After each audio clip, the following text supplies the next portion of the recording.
다른 사람의 동정을 받으면 안 되나요? 내가 그걸 할 수 있을까? 엄친 딸로 인정을 받았고, 근데 이제 그런 딸이 이혼을 해서 돌아왔다? 실패를 해서 돌아왔는데 집으로 들어온다. 도움 받는 게 수치스러운 게 아니에요. 더 수치스러운 건 뭐냐면 나를 세우는 거냐 도움을 받을 수가 없어요. 당당하십시오, 여러분들 스스로에게. 그런 사람들은요 그냥요 무시하십시오. 어차피 사람들은요 여러분이 잘 되는 걸 좋아하지 않아요.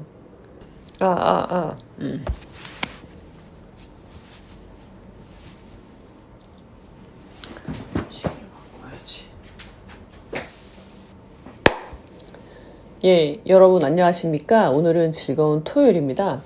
여러분 그 동정을 받는 거에 대해서 어떻게 생각하십니까? 다른 사람의 동정을 받는다. 그러니까 불쌍해. 다른 사람한테 동정을 받는다는 거는 저 사람 너무 불쌍해. 그러니까 내가 도와줘야지 라는 거. 그것에 대해서 어떻게 생각하세요? 기분 나쁘신가요? 다른 사람의 동정을 받으면 안 되나요?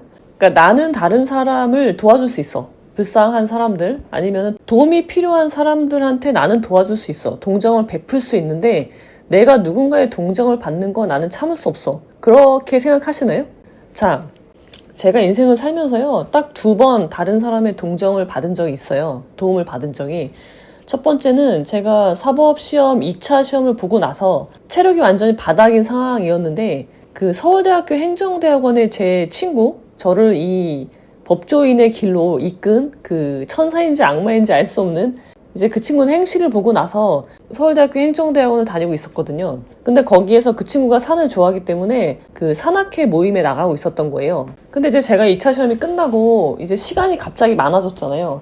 그리고 이제 운동도 필요하고 해서 그러던 차에 그 친구가 저한테 그 산악회에서 지리산을 가는데 같이 가자 그러더라고요.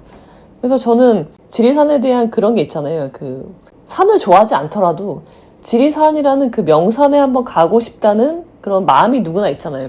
희망, 바람. 그리고 제가 시간이 많았고. 근데 하나 걱정됐던 거는 지리산을 1박 2일로, 그러니까 무박 2일로 종주를 하는 거예요. 노고단에서 시작해서 천왕봉까지 가는 코스였는데 내가 그걸 할 수 있을까? 라고 이제 걱정을 한 거예요. 근데 왜냐면 체력이 바닥이었으니까 시험 공부하느라고 온 정신까지 이제 심신이 고단한 상황이었죠. 근데 내가 갈 수 있을까라는 의문을 제기했지만 저희 친구가 괜찮다. 그리고 여럿이 가는 거니까 그러니까 버스를 대절해서 가니까 20명 정도 갔단 말이에요. 그러니까 다른 사람의 도움을 받을 수 있다. 그러니까 같이 도와가면서 가는 거다. 그렇게 얘기를 했고 그리고 회장님께서 안모 회장님이셨는데 회장님께서도 다 능선이다. 괜찮다. 트레킹 같은 거다 라고 얘기를 해서 이 지리산은 흑산이라서 쉽다. 아니 쉽다고 하면 산에 대한 얘기가 아니니까 지리산은 흑산이기 때문에 괜찮다. 너무 걱정하지 않아도 된다 라고 얘기를 해서 가기로 했어요. 근데 이게 출발이 새벽 그 서울대학교에서요 4시에 버스가 출발했나? 아니야. 새벽 2시인가? 아마 자정쯤에서 이제 출발했어요. 그 밤에 만나가지고. 그러니까 이제 버스에서 자는 거예요. 근데 그때도 저는 심각하게 고민이 되더라고요. 이거 정말 가야 되나?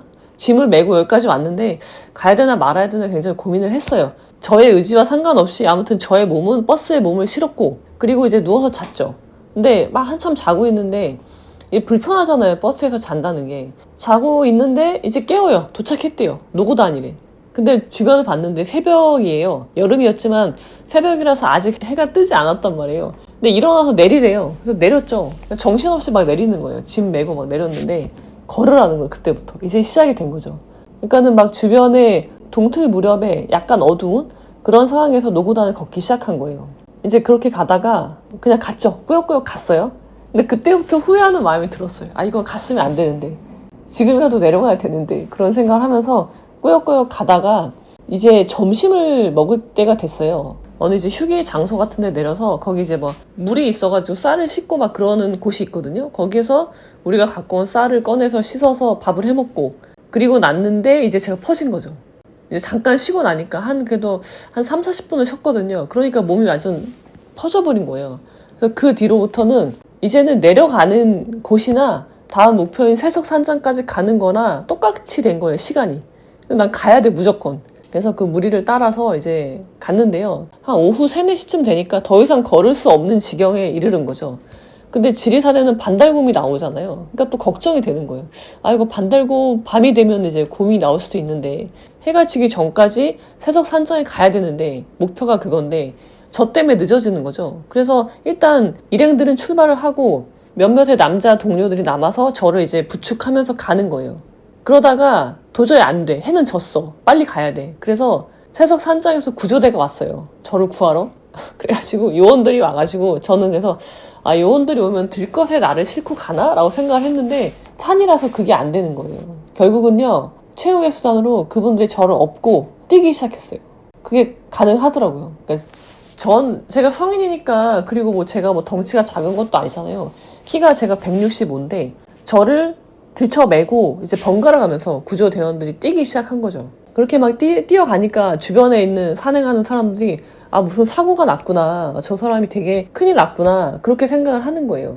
근데 그런 시선들, 그리고 내가 누군가의 도움을 받는다는 거, 그런 것이 정말 견딜 수 없이 힘들었어요. 내가 뭐 다리가 풀려서 걷지 못하는 거, 내가 아픈 거는 그게 보이는 게 아니라 내가 누군가의 도움을 받고 그거를 다른 사람들이 본다는 거, 그렇게 나를 평가하고 있다는 것이 참기 되게 힘들더라고요. 되게 수치스럽고 그런 마음이 들었단 말이에요.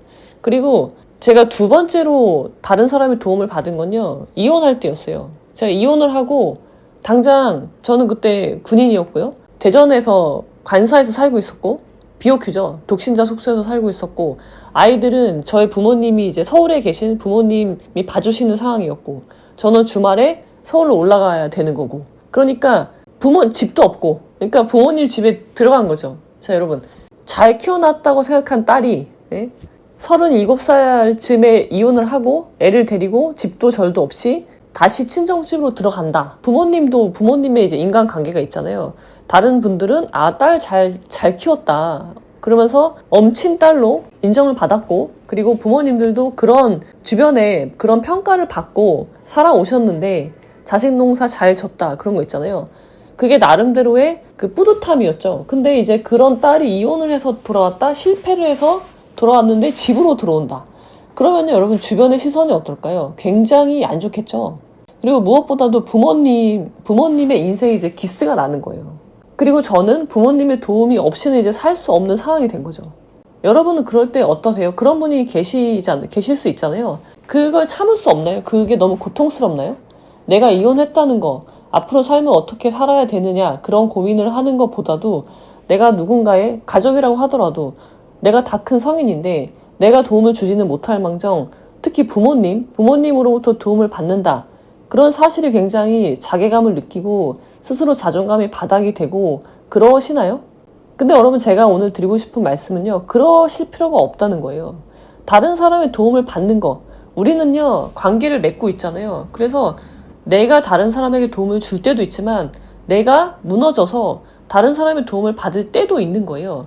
근데 그거 자체를 수치스럽게 생각하고 그 자체가 너무 힘들면요, 그거는 안 되는 거예요. 도움 받는 게 수치스러운 게 아니에요. 더 수치스러운 건 뭐냐면 도움을 받고도 그게 고마운 줄 모르고 그것을 갚지 못하는 게 수치스러운 거지, 받는 거 그 자체는 괜찮은 거예요. 그리고 만약에 누가 그걸 비난해. 야, 너는 그런 제 댓글에 그런 분이 있어요. 아니, 이혼하고 자기만의 삶을 살라고 독립하라는 말을 강조하면서 정작 본인은 이혼하고 부모님 도움 받으면서 살고 부모님 도움으로 아이 키우고 그렇게 하면 되는 거냐라고 저를 비난하는 분들이 있는데요. 여러분, 물론 제가 저의 일면만 보여드려서 그럴 수도 있어요. 근데 도움 받는 것에 대해서 저는 당당하거든요. 왜냐면요, 그때는 제가 굉장히 힘든 때였어요. 다른 사람의 도움 없이는 살 수 없었어요. 그리고 우리의 삶이란 그런 거예요. 서로 관계를 맺고 사는 건 그런 걸 의미한다는 거죠. 그래서 도움을 받았잖아요. 그 도움을 받으면서 저는요, 저를 세우는 거예요. 나라는 사람을 세우는 과정이었어요. 어릴 때 못 세웠으니까 지금이라도 세워야죠. 나를 다 무너뜨리고 나를 세우는 거예요. 물론 도움을 받아서. 근데 여러분, 나를 세우는 건요, 도움을 받을 수가 없어요. 제가 아이들을 양육하고 키우고 내가 거주하는 공간, 그런 거는 도움을 받을 수 있죠. 물질적인 것들. 근데 정작 무너진 나를 세우는 건요, 누구만 할 수 있는 거예요. 나만이 할 수 있는 거예요. 그건 누가 도와줄 수가 없어요. 제가 그러잖아요. 우울증에 빠졌어. 내가 무너져 내렸잖아요. 그거를 세울 수 있는 사람은 누구예요? 정신과 의사 선생님이 아니에요. 나예요. 그분은 날 도와줄 수 있을 뿐이죠. 그리고 주변에서 가족들이 막 힘내라고 격려해주고 내가 살 수 있게 해줘. 경제적으로 막 지원해줘. 그런다고 내가 일어날 수 있나요? 그렇지 않은 거예요. 그러니까 결국은요, 독립된 삶을 사는 건 나한테서 나오는 거예요. 그 과정에 이르기까지 도움을 받을 수는 있죠. 그리고 그것에 대해서 고마워하죠. 당연한 게 아니잖아요. 남의 도움을 받는 게 당연한 건 아니잖아요. 그러면 그것에 대해서 고마워하고 그것을 갚아 나가는 거죠. 그 사람한테 직접 갚을 수도 있어요. 제가 부모님의 도움을 받았죠. 그리고 지금은 제가 부모님에게 도움을 드리는 거예요. 그게 관계예요. 그리고 내가 부모님한테 받은 거를 다른 사람한테 도움을 줄 수도 있는 거예요. 그게 이어져 내려가는 거예요. 그게 우리의 삶이고 그게 모여서 역사가 되는 거예요. 근데 나는 절대 다른 사람의 도움을 받아서 안 돼. 그게 수치스러워. 그렇게 얘기하시는 분들은요, 또 거기에 매몰돼 있어요. 그래서 나를 찾지를 못해요. 나를 발견을 못해. 왜냐면 그 시간을, 다른 사람의 도움을 통해서 내가 얻은 시간 있잖아요. 그러면 그것을 나를 바로 세우는 데 써야 되는데 그걸 어디다 쓰냐면 수치스러운 마음, 거기에다 다 써버리는 거예요. 그래서 빨리 경제적으로 독립해야 되는데 하면서 걱정하고 근심하고 수치스러워하고 다른 사람한테 비난받는 거를 또 못 견뎌하고 그냥 거기다가 내가 얻게 된 귀중한 시간을 그냥 거기다 또 쏟아붓고 있는 거예요. 그럼 나는 그 상태에서 벗어날 수가 없는 거예요. 내가 다른 사람한테 미안해 한다는 그 마음만으로 그게 갚아지는 게 아니잖아요. 보람이 있어야 되잖아요. 저 사람도요, 예를 들어서 저의 부모님도요, 저한테 경제적인 지원, 아이를 봐주는 그런 노동력을 저한테 주신 거잖아요. 그러면은 투자한 거란 말이에요. 그럼 뭔가 성과가 있어야죠. 아, 내가 이만큼 투자했는데 우리 딸이 자기 다운 삶을 살고 자기를 바로 세우고 그리고 경제적으로 독립하고 아이들한테 좋은 엄마로 바로 서고 그러면 성과가 있는 거잖아요. 근데 그걸 못해. 그냥 미안해해. 절절매해. 그리고 본인을 자책해. 자학을 해. 그러면은 성과가 있는 거예요? 더 나빠지는 거죠. 그러면은 투자하는 사람 입장에서도 그 투자는 실패한 투자가 되는 거예요. 그러니까 여러분들이 제가 드리고 싶은 말씀은요. 당당하십시오. 여러분들 스스로에게. 다른 사람의 도움이 필요하면요. 받으세요. 도움을 줄 수 있는 사람이 있으면 기꺼이 받으세요. 그리고 고마워하세요. 미안해하고 본인 그런 다른 사람의 동정을 받게 된 것을 슬퍼하고 걱정하고 자기 자학을 하지 말고요. 그냥 고마워하시고요. 그것을 자산으로 해서 더 큰 걸 만들어내세요. 그럼 되는 거예요. 그리고 갚으세요. 그것에 시간과 내 노력을 투자해야지. 그리고 또 하나 주의할 건요. 다른 사람의 도움을 받는다고 비난하는 사람들이 있어요. 그런 사람들은요. 그냥요. 무시하십시오. 제가 말씀드렸죠. 어차피 사람들은요. 여러분이 잘 되는 걸 좋아하지 않아요. 내가 이혼했어. 시험에 떨어졌어. 실패자잖아요. 실패했잖아요. 그러면은 계속 그 실패에 머무르기를 바래요. 근데 다른 사람이 도움을 주네? 그럼 제가 그 도움을 받고 나아지면 어떡하지? 성장하면 어떡하지? 두려운 거예요. 그러니까 도움 받는 것 자체를 비난해요. 야, 네가 진짜 성공하고 싶으면 도움 없이 성공해. 그런 말을 하는 거예요. 아니면 그 사람들은 그런 도움을 받지 못하는 사람들인 거죠. 배가 아픈 거예요. 그리고 혹시나 성공할까봐 두려운 거예요. 그래서 그런 말로 여러분들을 무너지게 만드는 거예요. 심리적으로. 그래서 일어나지 못하게. 그런 말에 신경 쓸 필요가 전혀 없습니다. 도움이 필요하면 받는 거고요. 그리고 그 도움을 기반으로 해서 여러분이 성장을 하셔야 돼요. 그리고 그 성장을 나눠주세요. 그렇게 해서 사회가 발전하는 거예요. 아무도 여러분의 성공을 원하지 않습니다. 여러분을 도와주는 사람이 있다면요. 그 사람은 여러분의 성공을 바라는 사람일 가능성이 매우 높죠. 그러면 그 기대에 부응하세요. 여러분을 도와주지도 않는 이상한 사람들이 하는 비난과 그런 평가에 좌지우지 되지 마십시오. 제가 그랬던 것처럼 저는요. 이혼을 했을 때 저는 불쌍했고요. 그때 저는 동정이 필요했어요. 다른 사람의 동정이 필요했어요. 그리고 그 동정을 기꺼이 받았습니다. 그리고 그것을 토대로 해서 지금은요. 다른 사람에게 도움을 줄 수 있는 상태가 됐어요. 여러분들을요. 그런 사람으로 만드십시오. 그래서 도움을 받으십시오. 우리의 시간은 길다. 우리가 당장 오늘만 살고 죽을 게 아니라서 여러분들이 받은 그 동정, 도움, 갚을 날이 분명히 옵니다. 여러분이 그 시간을 헛되이 보내지만 않는다면. 자, 그럼 여러분 제 말을 믿으시고요. 구독, 좋아요, 공유, 댓글, 알람 설정은 사랑입니다. 그리고 제가 지금 그 아류 논어 책을 쓰고 있는데요. 많이 기대해 주십시오. 여보세요?